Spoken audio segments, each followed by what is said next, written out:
injusto e Deus não é injusto? Só porque Deus decidiu amar aquele pecador? Só porque Deus decidiu agora não levar em conta os pecados dele? Deus esquece pecados? E aí? O profeta diz que ele joga no mar do esquecimento. Mas a questão é se nós pensamos assim, que Deus é aquele juiz que um dia ele pega os meus crimes, e enterra e fala, não levo mais em conta. Não é isso que Deus faz. Sabe o que Deus fez com o nosso pecado? Deus ele pegou o nosso pecado e ele lançou sobre a pessoa do filho dele. Deus ele esquece pecado, ele não desconsidera pecado. Deus não desconsiderou os nossos pecados, Deus puniu os nossos pecados em Jesus. Então Deus ele vai sempre punir pecado. Deus é um juiz justo. Deus não vai ter o culpado por inocente, não é isso que a palavra diz? Mas como é que ele inocenta o culpado? Colocando o inocente para assumir a culpa dele. É aí que Jesus entra na equação. Aquele rapaz, ele não pensa em Jesus. Deus, ele só pode declarar um pecador agora inocentado, justificado, porque o próprio Deus entrou na equação na pessoa do seu filho e tomou a culpa e morreu e pagou. A misericórdia é assim. É a substituição. O meu pecado, né, nós cantamos isso desde sempre. Foi na cruz que um dia eu vi meus pecados castigados em Jesus. Deus ele é justo, ele vai punir os meus pecados em Cristo, ou ele vai punir os meus pecados em mim. Deus sempre pune pecados. Então se aquele rapaz pensar, não, mas aquela pessoa, aquele faltoso pecador, ele pode sim ser perdoado, por quê? Porque a pena que ele receberia por causa do pecado, houve um inocente, justo e santo que assumiu no lugar dele, e o próprio Deus pagou essa conta na pessoa do seu filho. Aí sim Deus pode perdoar pecados, porque o pecado é punido pelo substituto. Então aqui o apóstolo Paulo tem tudo isso em mente quando ele fala aos irmãos da igreja de Roma. E quando nós vivemos num mundo, queridos, onde as relações são marcadas por expectativas, por condições, onde eu só continuo amando e favorecendo alguém que me favorece, que me corresponde, entender a dimensão e a profundidade do amor de Deus, que não leva em conta aquilo que nós oferecemos, mas pelo contrário, quando nós não pudemos oferecer nada, quando nós não tínhamos nada para apresentar, Deus ainda assim decidiu amar o ser humano. Ele decidiu demonstrar amor ao ser humano. E nós vamos olhar à luz desse texto. Um texto que o apóstolo Paulo nos leva a contemplar a profundidade do amor de Deus, a sua demonstração máxima em Cristo, cravado naquela cruz, e o impacto disso na minha e na sua vida. O apóstolo Paulo, quando ele escreve a carta aos Romanos, ele escreve para uma igreja composta de judeus e de gentios.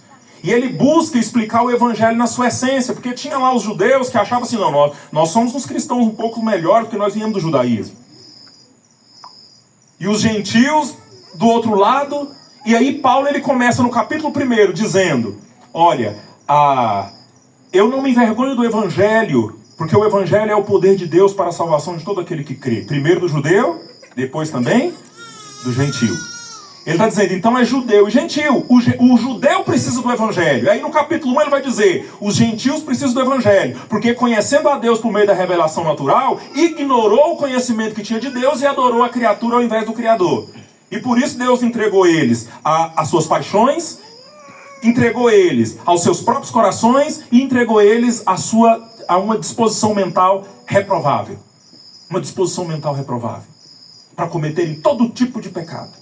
E lá tem uma lista enorme. No capítulo 2 ele vai dizer, e você judeu, porque ele vai dizer lá assim, ó homem, era a forma que os judeus se referiam ao outro, no capítulo 2. Ele vai dizer, e vocês erram contra Deus, vocês também são pecadores, tendo a lei na mão. O gentio erra sem ter a lei na mão, mas tem a revelação natural para entender que há um Deus, deveria glorificar a Deus. O judeu erra com a lei na mão.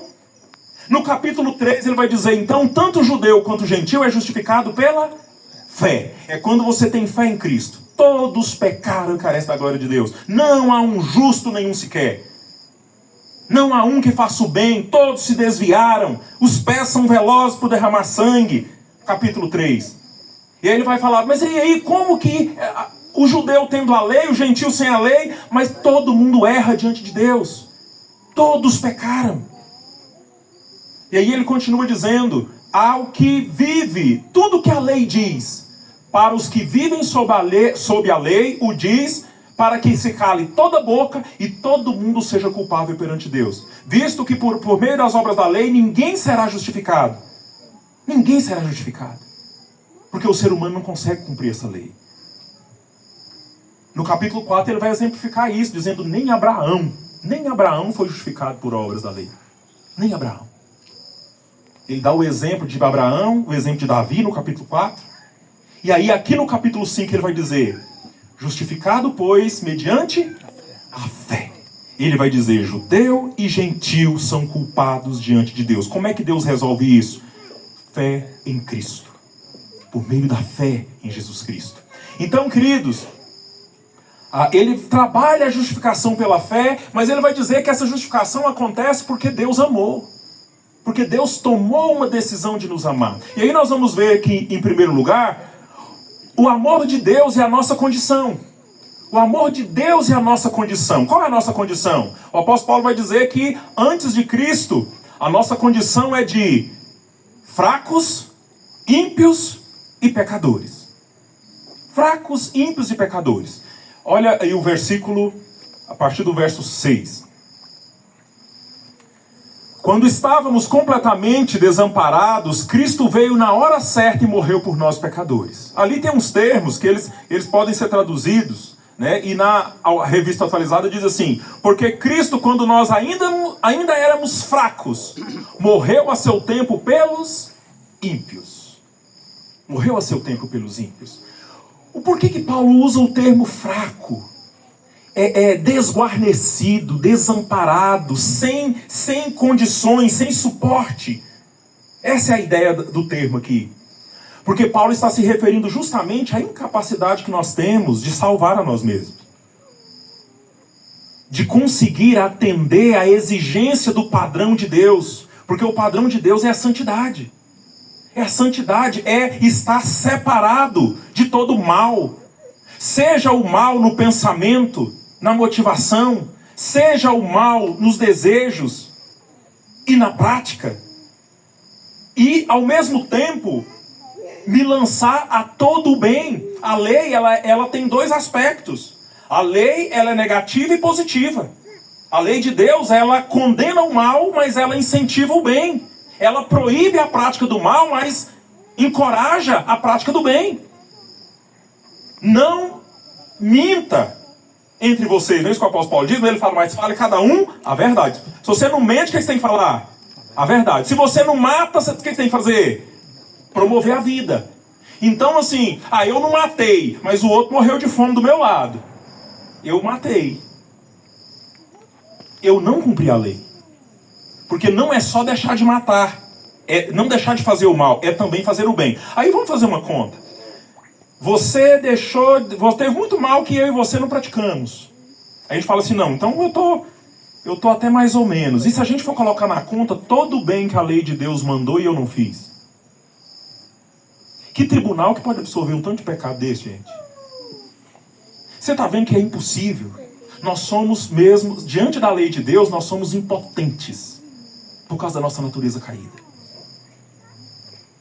Porque eu muitas vezes eu não consigo me desviar do mal. Mas muito mais vezes eu não consigo me dedicar a todo o bem. E aí eu sou culpado quando eu pratico o mal e sou culpado quando deixei de fazer o bem.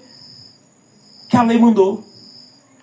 Quando a gente pensa assim só no mal, parece que eu não tenho feito muita coisa assim também não, né? Mas quando a gente pensa no bem que a gente deixa de fazer, meu Senhor, eu tenho muita culpa que talvez eu nem sabia. Eu nem sabia. Eu nem sabia que tinha tanta culpa na minha conta. Por isso que precisou de um que é justo, um que é santo, santo, santo para morrer no meu lugar. Porque só um grandioso e suficiente Salvador para pagar a dívida de um grandioso e completamente pecador como eu. Não tinha como. É nesse aspecto que o apóstolo Paulo diz que nós somos fracos. Mas ele diz também que nós éramos ímpios. O que é ímpio? É uma palavra assim que a gente só usa na Bíblia, né? E no contexto da igreja. Mas o que é ímpio? Ímpio é o inverso de pio. O que é uma pessoa pia? É uma pessoa piedosa.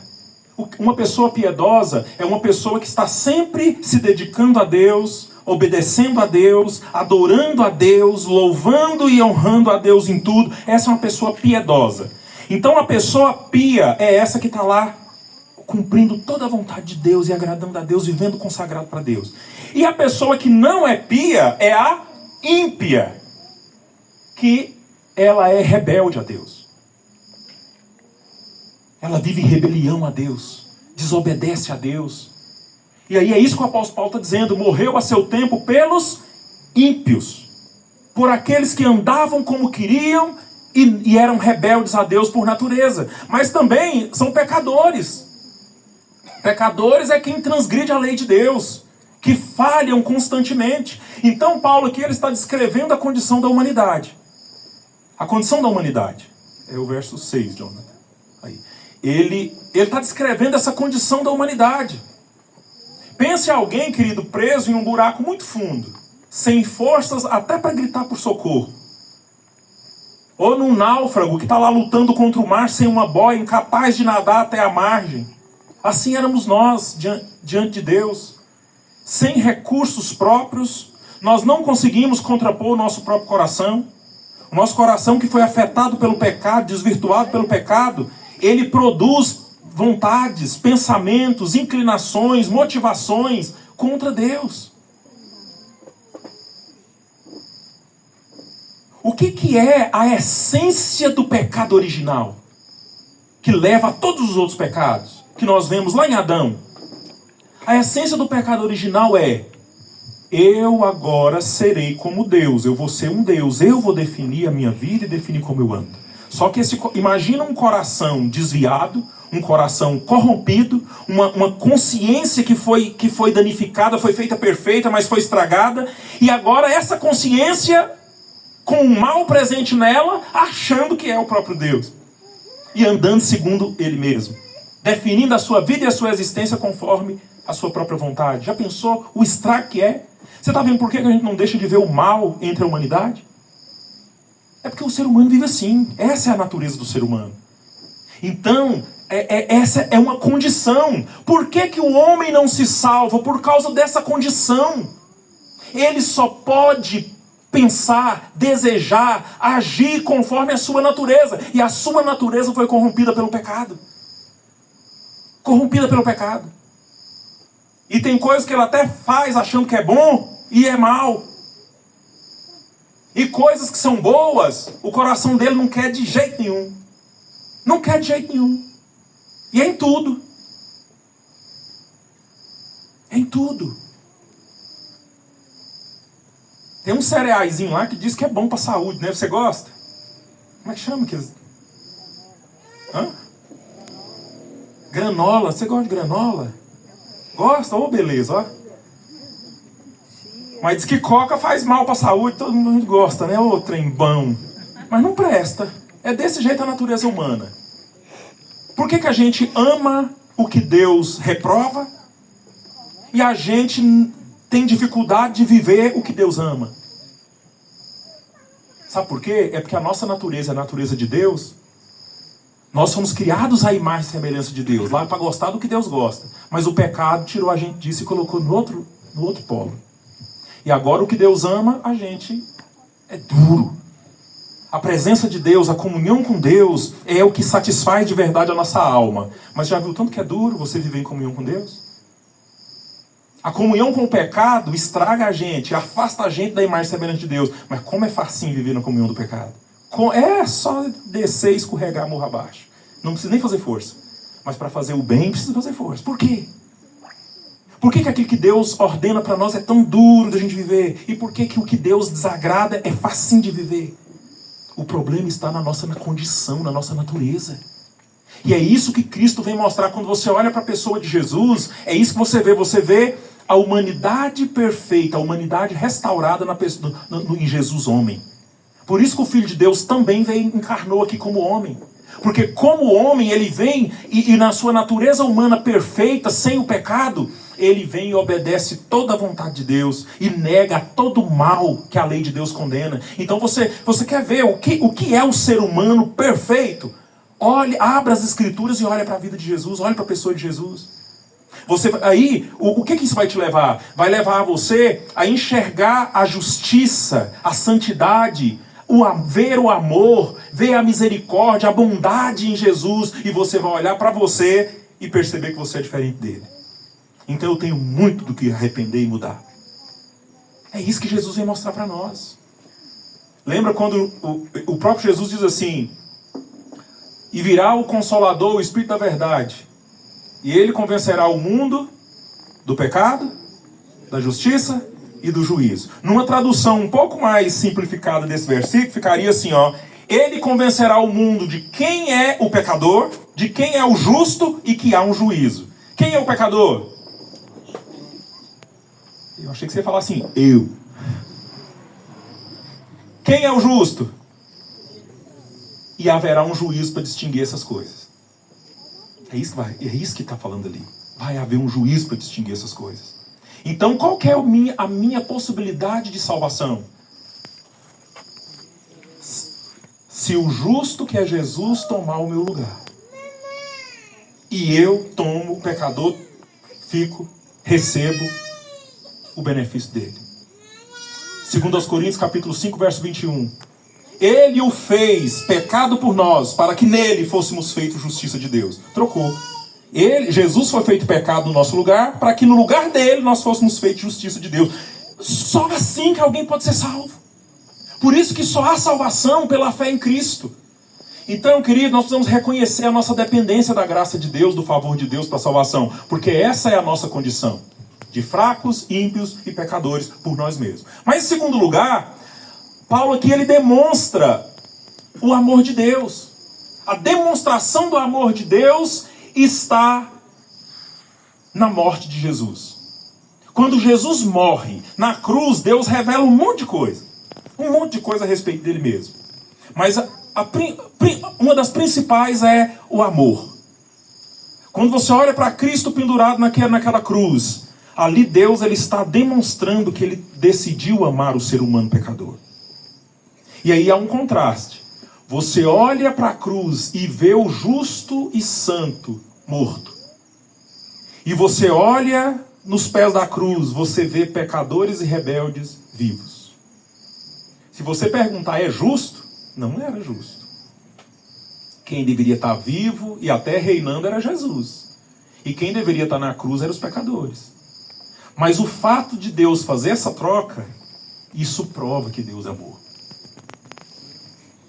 Porque se fossem pessoas boas, e aí o versículo 7 vai dizer isso, pode ser até que pelas pessoas, alguma pessoa que seja boa, alguém se anime a morrer. Mas Deus prova o seu amor pelo fato de ter Cristo morrido por nós, sendo nós ainda pecadores. Sendo nós pecadores. E aí a iniciativa é de quem? A iniciativa é de Deus.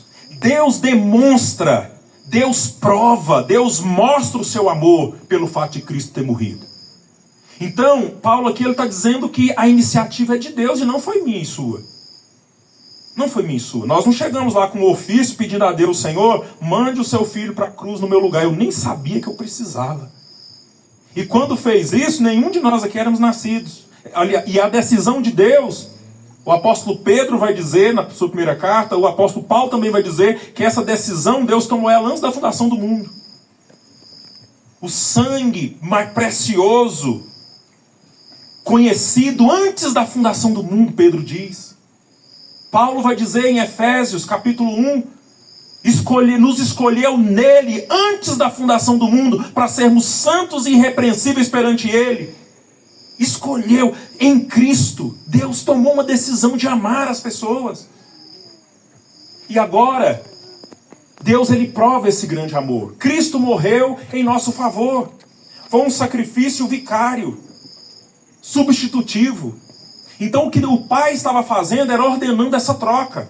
E eu e você não podemos esquecer disso quando nós olhamos para a cruz de Cristo. É por causa da troca. Havia alguém que merecia morrer, que sou eu, e alguém que tem toda a dignidade para viver, que é Jesus. Mas o amor de Deus fez Deus decidir fazer essa troca. E um amor gracioso. E o que coloca mais em evidência o amor de Deus? O fato de nós sermos pecadores. O fato de nós não merecermos. E é isso que ele diz lá. Quando éramos pecadores. Ou seja, nós não éramos justos. Nós éramos pecadores quando ele decidiu fazer isso. Isso coloca em evidência. Paulo vai tratar disso a partir do capítulo 6 de Romanos. Né? Então, se onde abundou o pecado, superabundou a graça. Então, se aonde abunda o pecado, superabundou a graça, vamos pecar para que a graça seja maior. É assim? O apóstolo Paulo faz esse questionamento lá, você lembra? Ele faz esse questionamento. Então, pequemos mais para que a graça seja ainda maior. Ele fala, de modo nenhum. De modo nenhum. Mas é isso, querido. Aonde há muito pecado, o que Deus faz? Cobre com graça ainda maior. E é isso que mostra o amor gracioso de Deus. Esse amor gracioso de Deus. Você já pensou alguém perdoando um criminoso antes dele pedir perdão? Antes de condenar ele? Imaginou se Deus esperasse nós termos consciência para pedir desculpa? Para pedir perdão? Cristo morreu por nós, nós nem existíamos. E nós nem podíamos ter consciência de nada disso. Mas ainda assim Deus ele faz uma obra completa. Houve o tempo determinado que ele enviou Jesus para substituir todos os pecadores a quem ele ia salvar. E o tempo também onde ele envia o seu Espírito para convencer o coração de todos aqueles que creem. E agora nós estamos nesse tempo. Nos últimos dias. Nós estamos nos últimos dias onde o Espírito está... A pregação do Evangelho está avançando, o Espírito está convencendo, a obra de Deus vai acontecendo. Mas Deus tomou essa decisão, esse amor, de demonstrar esse amor grandioso.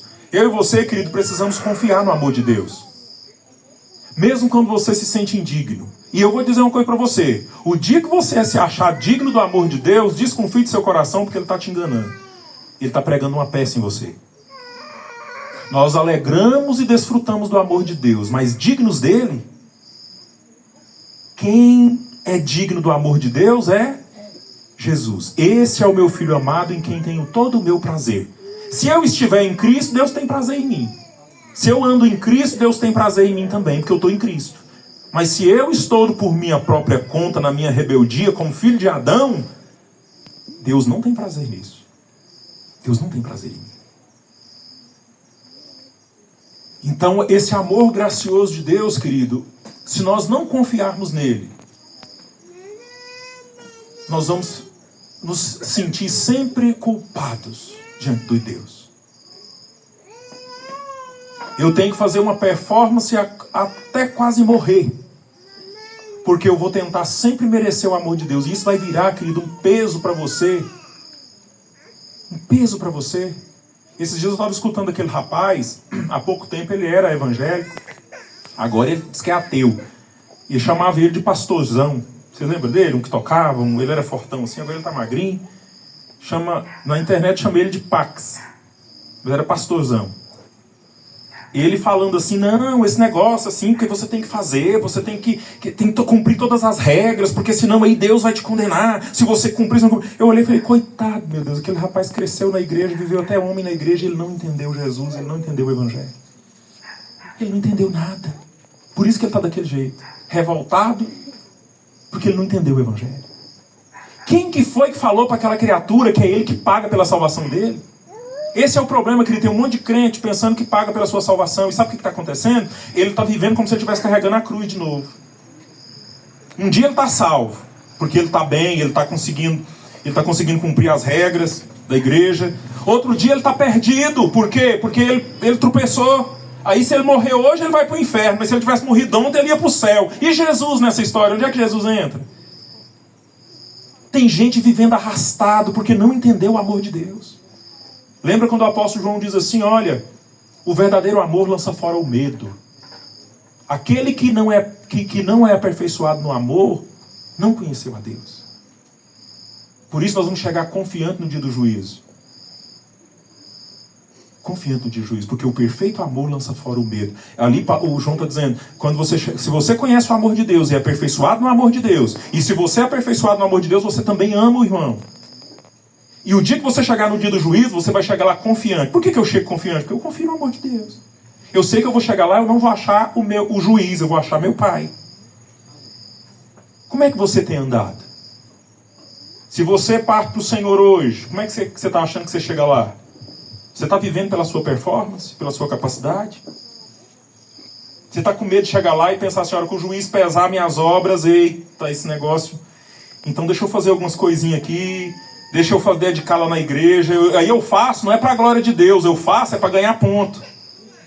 Eu não faço porque Deus me amou e eu respondo a Ele amando a Ele. Todo o meu serviço a Deus é amor. Não, eu estou fazendo é para merecer. E aí eu esqueço de Jesus, vou pelos meus méritos e desviei de Cristo. Desviei de Cristo. Como é que você tem chegado? Você está confiante de chegar lá e achar um pai amoroso? Ou você está com medo de chegar lá e achar um juiz que vai julgar suas obras? Você vai chegar lá sabendo que Jesus é o advogado que vai estar do lado e o sangue dele escreveu lá no livro de Deus, perdoado? Ou você está com medo?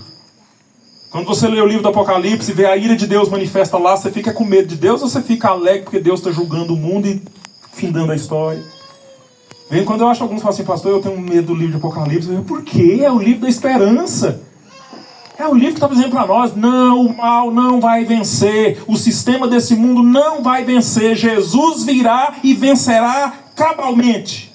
É isso que o livro do Apocalipse está dizendo, é uma mensagem de esperança. Aí o crente lê lá e fica com medo. Eu falo assim, cuidado, você não está aperfeiçoado no amor, você não entendeu o amor de Deus.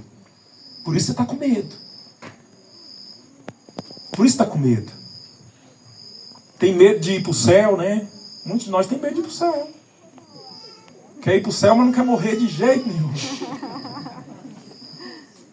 Eu quero ir para o céu, mas que não seja hoje. Que não seja hoje, gente. Por que você tem medo de ir para o céu, meu irmão? Por que tem medo? Pastor, professor nosso no seminário, ele disse que foi orar por um senhor, e o senhor não conseguia falar, estava bem debilitado, e foi lá orar, e assim, a situação já não tinha retorno. Aí orou, né? Senhor, Pai, se é da tua vontade, eu descanso para o nosso irmão, e o irmão não dava conta de família. Ele fez assim,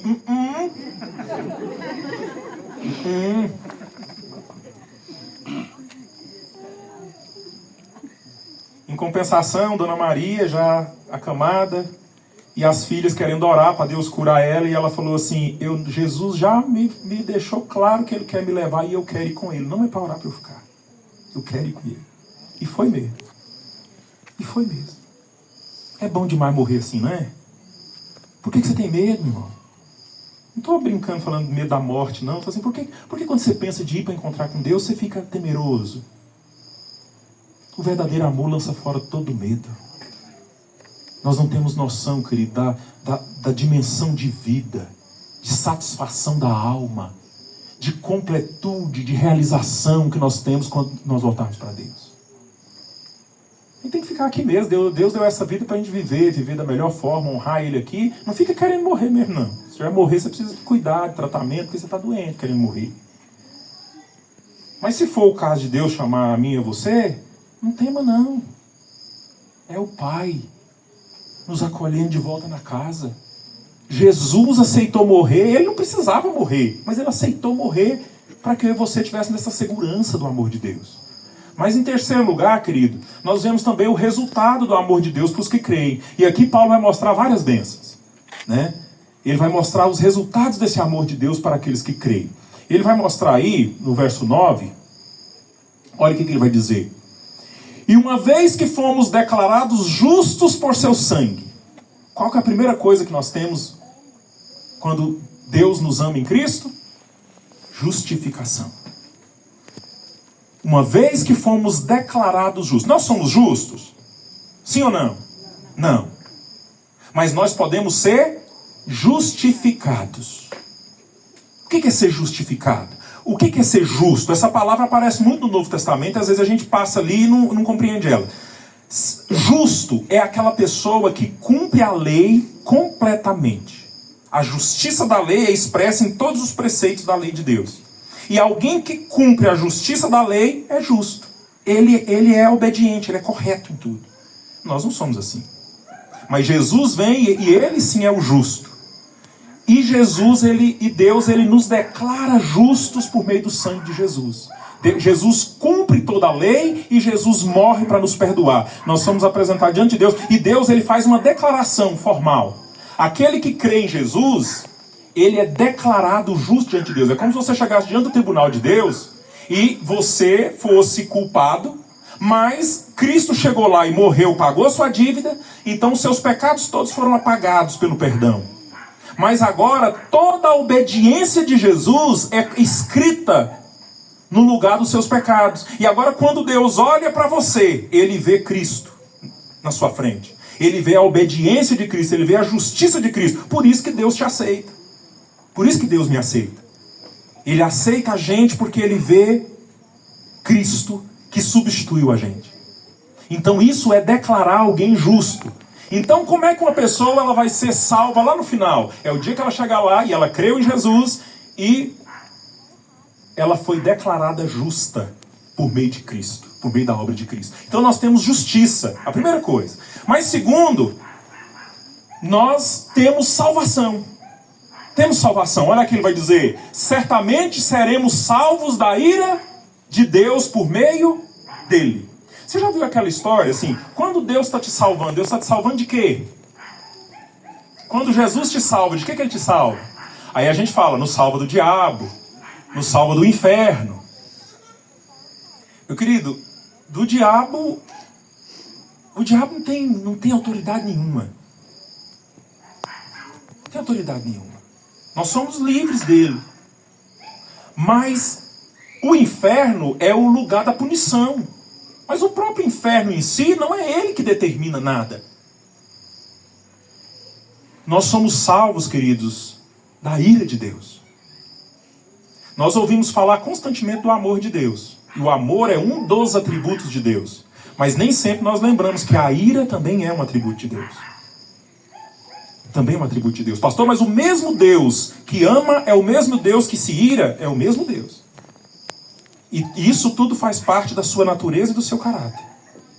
Você pensa, você está à meia-noite, às 3 horas da manhã, da madrugada, na sua casa.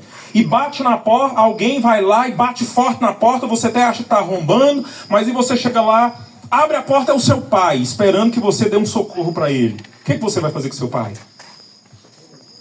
Acolher, agir em favor dele, fazer o que for necessário. Mas no mesmo horário chega outra pessoa outro dia lá e está lá arrombando sua porta, quando você vê um bandido que quer entrar com uma faca na mão e a sua família agora corre risco. O que você vai fazer? Nós vamos tentar parar ele de alguma forma, não vamos? Nós vamos tentar agir contra ele. A pessoa que agiu com o pai e que agiu com o bandido não é a mesma? E por que com o pai ele agiu com amor e acolhimento e com o bandido ele resistiu ao bandido? Depende de quem chegou lá. E nas condições que chegou lá. Pois é.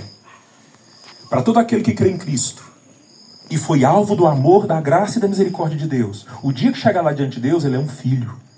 E o que o pai vai fazer?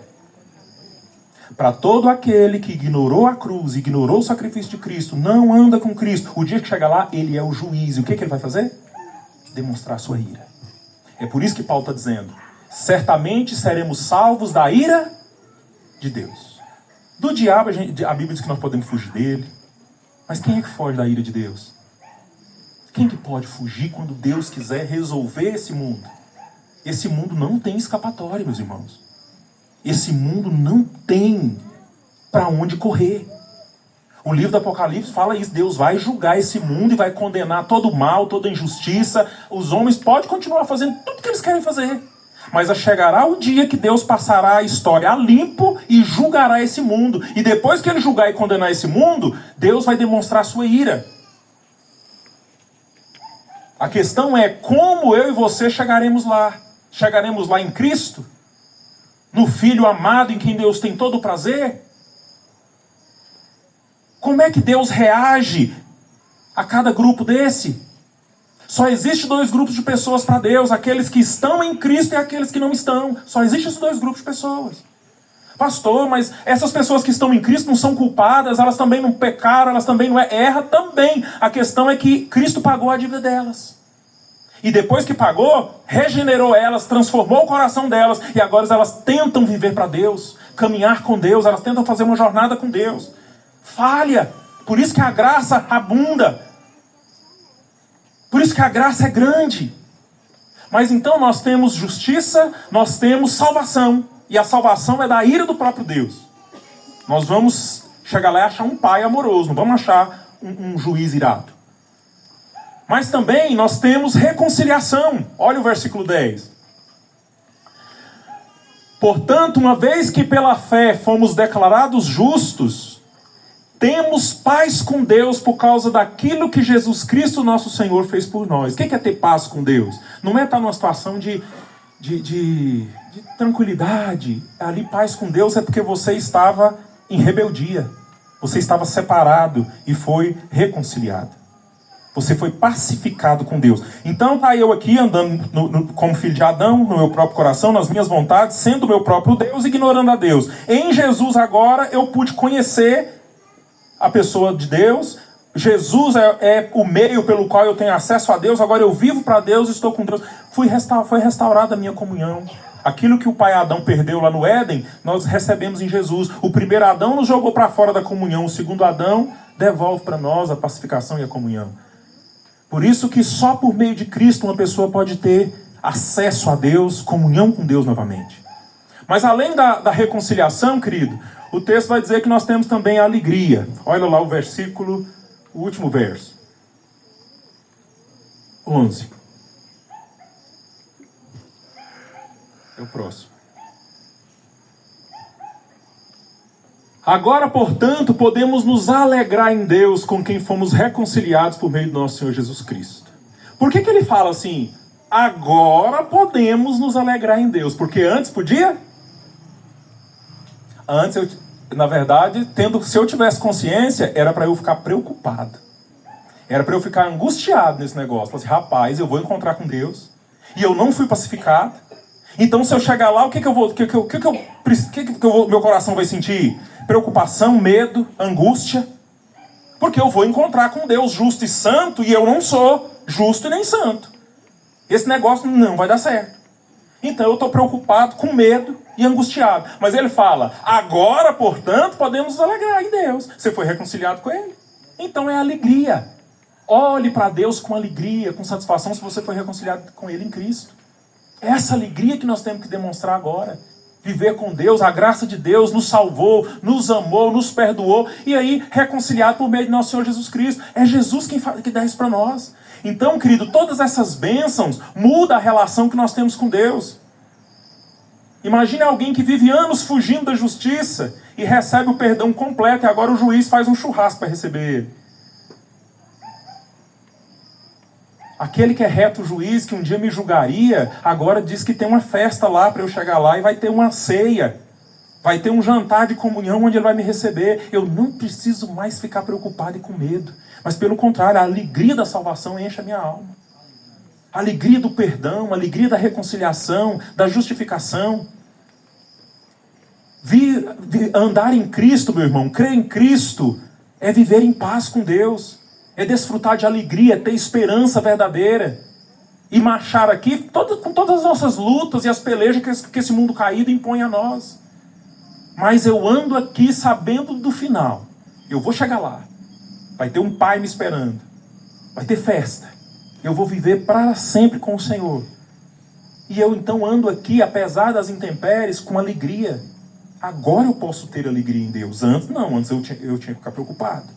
Assim, querido, é a reconciliação. Ele garantiu o futuro para nós em Cristo. Ele garantiu o futuro. Então, querido, esse amor gracioso de Deus, ele muda tudo. Ele vai mudar o que você pensa a respeito dos outros, a respeito de você. O jeito de você lidar com as pessoas ao redor. Se tem um Deus que te trata com tanta graça, e tanto amor e tanta misericórdia, como é que você tem que tratar as pessoas perto de você? Então, o dia que você vê um crente nojento, espinhento, que bate em todo mundo, que machuca os outros, que não está nem aí, a razão é dele e ele passa por cima quem quiser. Não é crente não, viu? Precisa converter. Ele precisa converter para Jesus. Ele não anda igual Jesus. Jesus não andou assim. Na igreja nós somos bonitos e arrumados, mas lá em casa a gente é um demônio. Não é crente, não. Não é crente, não. Tem nada a ver com Cristo. Converteu de quê? Você está andando do mesmo jeito? Converteu de nada. É alguém que pratica religião. Se o amor de Deus, um dos resultados é que esse amor ele impacta a gente de tal maneira que eu penso assim, se Deus amou sem eu merecer, o meu próximo não precisa merecer agora mais não. O meu próximo precisa merecer para que eu ame ele? O meu próximo precisa ser perfeito? Deus me amou imperfeito, como é que eu exijo perfeição do outro? Deus não pagou uma dívida enorme minha, como é que agora eu fico exigindo dívida pequena do meu próximo? Se o meu relacionamento com Deus é restaurado de verdade, um dos sinais é que o meu relacionamento com as pessoas também é mudado de verdade. Aquele que diz que ama a Deus a quem não vê, ama o próximo, como é que é? Aquele que não ama o próximo a quem vê, não pode amar a Deus a quem não vê. É mais ou menos aí, né? Ou seja, se eu amo a Deus e fui amado por Deus, isso vai ser expresso na forma que eu trato as pessoas. Eu sou gracioso com as pessoas. Elas erram e eu perdoo. Eu não exijo perfeição porque eu já sei que eu não sou perfeito. Jesus se sacrificou por mim, pecador. Eu também agora não vou ficar sacrificando o pecador, não. Eu também agora dou graça para ele. Eu dou graça para ele. Muda, querido, completamente nossos relacionamentos. Uma família que crê em Jesus e passa a aprender a andar em Jesus, a vivência dessa família lá na casa, ela vai mudar se eles buscarem a Cristo de verdade. Vai mudar completamente. Lá no trabalho, aquele que era um colega difícil, de serviço, complicado, aí ele conhece Jesus, ele sabe que ele é pecador, ele foi convencido do pecado, da justiça, que ele não é justo, mas ele conheceu o justo que é Jesus. Aí logo vê a diferença na vida dele. Fala, rapaz, essa criatura era tão complicada e difícil, agora por que ela está tão amorosa, cordial? Por que aconteceu com essa criatura? Porque ela encontrou o ser humano perfeito que é Jesus e o Redentor perfeito que redimiu a vida dela. Ela conheceu a Deus. É essa a diferença, querido. Essa pessoa agora, aquela pessoa ranzinza, que tudo está ruim, tudo é amargo, tudo reclama, ela agora é uma pessoa alegre, porque ela entendeu que ela foi pacificada com Deus. Havia um juiz esperando ela, agora não tem mais juiz, tem uma festa da casa do pai esperando. Ela entendeu que ela é o filho Gastão. Ontem nós ouvimos uma pregação lá em Piranha sobre o filho pródigo. Ele é o filho Gastão, que pegou tudo do pai, gastou com bobeira e voltou lá pro pai, que chegou lá, tinha festa com novilho cevado, anel no dedo, roupa limpa, sapato nos pés. Falou, rapaz, né, se o pai quisesse, ele seria justo se ele desse um cacete naquele menino.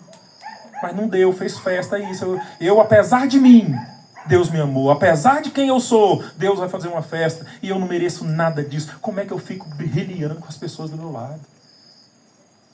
Você quer ver uma pessoa que é madura espiritualmente? Olha para os relacionamentos dela. Se ela for madura, amável, alegre, demonstrar o fruto do Espírito nos relacionamentos dela, ela está vivendo bem com Deus.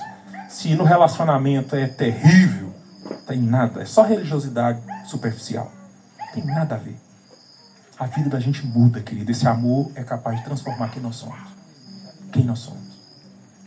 É para esse amor, para esse Senhor maravilhoso, para esse Deus que muda de juiz para pai, é que o Evangelho chama você a crer, a confessar, a se entregar, a confessar os seus pecados e dizer, Senhor, eu sou esse aí, que faz o mal e que deixa de fazer o bem até muito mais do que faz o mal, e peco diante do Senhor, eu confesso. Mas eu quero, Senhor, que esse amor me alcance, que esse amor venha me redimir, venha me libertar, e que a minha vida seja nova de verdade, que o meu viver seja novo. Que essa alegria possa inundar o meu coração. A certeza de que Deus me salvou. E poder chegar lá um dia nessa paz, nessa esperança. Estar para sempre com o meu Senhor. Que seja assim, querido, no seu coração e no meu coração. Amém? Vamos orar?